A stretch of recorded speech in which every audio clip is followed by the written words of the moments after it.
ఎవరికి గ్రహించు శక్తి గలదో, ఎవరి మనసు స్వాధీనమందున్నదో, ఎవరి ఇంద్రియములు స్వాధీనమందుండునో, ఎవడు తన బుద్ధిని మార్గదర్శిగా గ్రహించి తన మనస్సును పగ్గముతో లాగి పట్టుకొనగలడో వాడు తన గమ్యస్థానమును చేరగలడు, విష్ణు పదమును చేరగలడు. 8వది మనస్సును పావనము చేయుట. మానవుడు ప్రపంచములో తన విధులను తృప్తిగా ఫలాపేక్ష లేకుండా నిర్వర్తించని ఎడల అతని మనస్సు పావనము కాదు. మనస్సు పావనము కానిదే అతడు ఆత్మ సాక్షాత్కారము పొందలేడు. పావనమైన మనస్సులోనే వివేకము అనగా సత్యమైన దానిని అసత్యమైన దానిని కనుగొనుట. వైరాగ్యం అనగా అసత్యమైన దాని అంద అభిమానము లేకుండుట.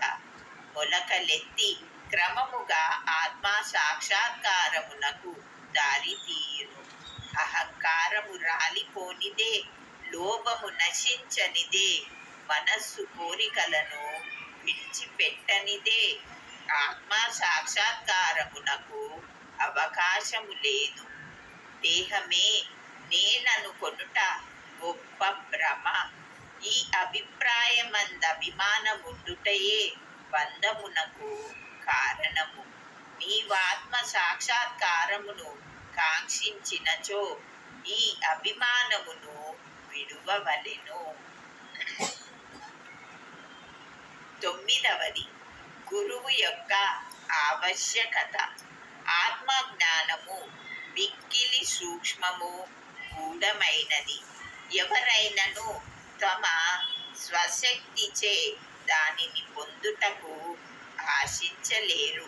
కనుక ఆత్మ సాక్షాత్కారము పొంది ఇంకొకరి సహాయము మిక్కిలి అవసరము.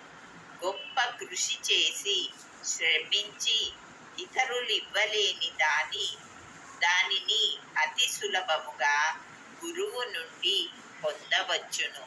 వారా మార్గమందు నడిచియున్నవారు కావున శిష్యుని సులభముగా ఆధ్యాత్మిక ప్రగతిలో క్రమముగా ఒక మెట్టు మీద నుంచి ఇంకొక పై మెట్టునకు తీసుకొని పోగలరు.